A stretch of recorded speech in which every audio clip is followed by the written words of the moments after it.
श्रीमद् रामायणे सुन्दरकाण्डे तृतीयः सर्गः। सलम्बशिखरे लम्बे लम्बतो यदसन्निभे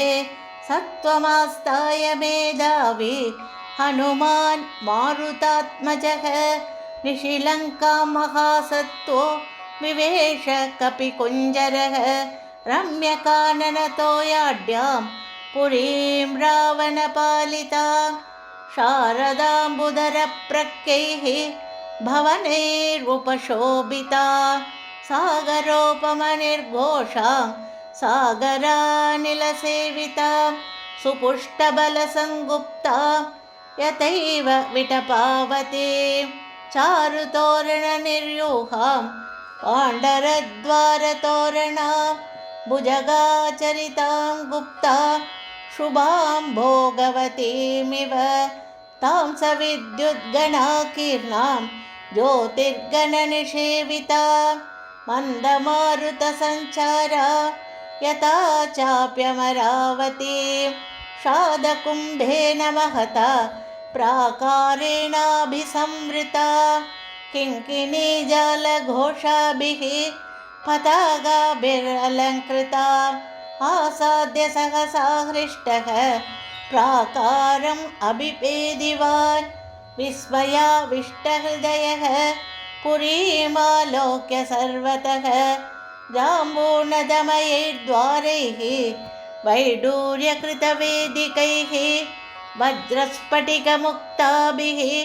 मणिकुट्टिमभूषितैः तप्तहाटकनिर्यूहैः राजतामलपाण्डरैः वैडूर्यतलसोपानैः स्फाटिकान्तरपांसुभिः चारुसञ्जवनोपेतैः कमिवोत्पतितैः शुभैः क्रौञ्जबर्हिणसङ्गुष्टैः राजहंसनिषेवितैः तूर्याभरणनिर्घोषैः सर्वदा प्रतिनादिता वस्वोकसारा प्रतिमां समीक्ष्य नगरीं ततः कमिवोत्पतितां लङ्कां जगर्ष हनुमान् कपिः तां समीक्ष्य पुरीं लङ्कां राक्षसाधिपते शुभाम् अनुत्तमां ऋद्धिमतीं चिन्तयामास वीर्यवान् नेयमन्येन नगरी शक्या दर्शयितुं बलात् रक्षिता रावणबलैः उद्यदायुधधारिभिः कुमुदाङ्गदयोर्वापि शुषेणस्य महाकपेः प्रसिद्धेयं भवेद् भूमिः मैन्दद्विविधयोरपि विवस्वतस्तनोजस्य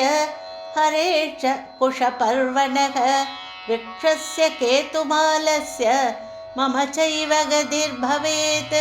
समीक्ष्य स महाबाहु राघवस्य पराक्रमं लक्ष्मणस्य च विक्रान्तम् अभवत् प्रीतिमान् कपिः तां रत्नवसनोपेता गोष्ठागारावतंसका यन्द्रागारस्तने मृद्धां प्रमदामिव भूषितां तां नष्टतिमिरां दीपैः भास्वरैश्च महागृहैः नगरीं राक्षसेन्द्रस्य ददर्श स महाकविः अथ सा हरिसादूलं प्रविशन्तं महाबलं नगरी स्वेन रूपेण ददर्श पवनात्मजं सा तं हरिवरं दृष्ट्वा लङ्का रावणपालिता स्वयमेवोत्थिता तत्र विकृताननदर्शना पुरस्तात् कपिवर्यस्य वायुसूनोरतिष्ठत मुञ्चमाना महानादम् अब्रवीत् पवनात्मजं कस्त्वं केन च कार्येण इह प्राप्तो वनालय कथयस्वेकयुक्तत्वं यावत् प्राणाधरन्ति ते न शक्या कल्वियं लङ्का प्रवेष्टुं वानरत्वया रक्षिता रावणबलैः अभिगुप्ता समन्ततः अत ताम् अब्रवीत् वीरो हनुमान् अग्रतस्थितां कथयिष्यामि ते तत्त्वं यन्मां त्वं परिपृच्छसि का त्वं विरूपनयना पुरद्वारेव तिष्ठसे किमर्थं चापि मां रुद्ध्वा निर्भत्सयसि दारुणा हनूमद्वचनं श्रुत्वा लङ्का सा कामरूपिणी उवाच वचनं क्रुद्धा परुषं पवनात्मजम् अहं राजस्य रावणस्य महात्मनः अहं राक्षसराजस्य रावणस्य महात्मनः आज्ञाप्रतीक्षा दुर्धर्षा रक्षामि नगरीमिमां न शक्या माम् अवज्ञाय प्रवेष्टुं नगरी त्वया अद्य प्राणैः परित्यक्तः स्वप्स्यसे निहतो मया अहं हि नगरी लङ्का स्वयमेव प्लवङ्गम सर्वतः परिरक्षामि ह्येतत्ते गतितं मया लङ्काया वचनं श्रुत्वा हनूमान् मारुतात्मजः यत्नवान् स हरिश्रेष्ठः त्रिदशैलैवापरः सता श्रीरूपविकृता दृष्ट्वा वानरपुङ्गवः आबभाषेतमेधावी सत्त्ववान् प्लवगर्षभः द्रक्ष्यामि नगरीं लङ्कां साट्टप्राकारतोरणा इत्यर्थमिह सम्प्राप्तः परं कौतूहलं हि मे वनान् उपवनानीह लङ्काया काननानि च सर्वतो गृहमुख्यानि द्रष्टुम् आगमनं हि मे तस्य तद्वचनं श्रुत्वा लङ्का सा कामरूपिणी भूय एव पुनर्वाक्यं बभाषे परुषाक्षरं माम् अनिर्जित्य दुर्बुद्धे राक्षसेश्वरपालिता न शक्यमद्य ते द्रष्टुं पुरीयं वानराधम ततः स हरिशार्दूलः तामुवाच निशाचरीं दृष्ट्वा पुरीम् इमां भद्रे पुनर्यास्ये यथागतं ततः कृत्वा महानादं सा वै लङ्का भयावहं तलेन वानरश्रेष्ठं ताडयामास वेगिता ततः स कपिशार्दूलो लङ्कया ताडितो वृषं ननादसु महानादं वीर्यवान् पवनात्मजः ततः संवर्तयामास वामहस्तस्य सोऽङ्गुलीः मुष्टिनाभिजघानेनां हनूमान् क्रोधमूर्छितः श्रीचेति मन्यमानेन नादिक्रोधः स्वयं कृतः साधु तेन प्रहारेण विह्वलाङ्गी निशाचरी पपाद सहसा भूमौ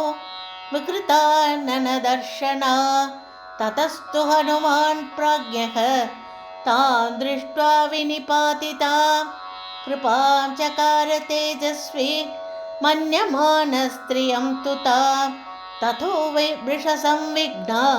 लङ्का सा गद्गदाक्षरम् उवाचागर्वितं वाक्यं हनूमन्तं प्लवङ्गमं प्रसीदसु महाबाहो त्रायस्व हरिसत्तम समये सौम्य तिष्ठन्ति सत्त्ववन्तो महाबलाः अहं तु नगरी लङ्का स्वयमेव प्लवङ्गम निर्जिताहं त्वया वीर विक्रमेण महाबल इदं च तथ्यं शृणु वै ब्रुवत्या मे हरीश्वर स्वयंभुवा पुरा दत्तं वरदानं यथा मम यदा त्वां वानरः कच्चिद् विक्रमात् वशमानयेत् तदा त्वया हि विज्ञेयं रक्षसां भयमागतं स हि मे समयः सौम्य प्राप्तोऽद्य तव दर्शनात् स्वयंभुविदः सत्यो न तस्यास्ति व्यतिक्रमः सीतानिमित्तं राज्ञस्तु रावणस्य दुरात्मनः रक्षसां चैव सर्वेषां विनाशः समुपस्थितः तत्प्रविश्य हरिश्रेष्ठ पुरीं रावणपालितां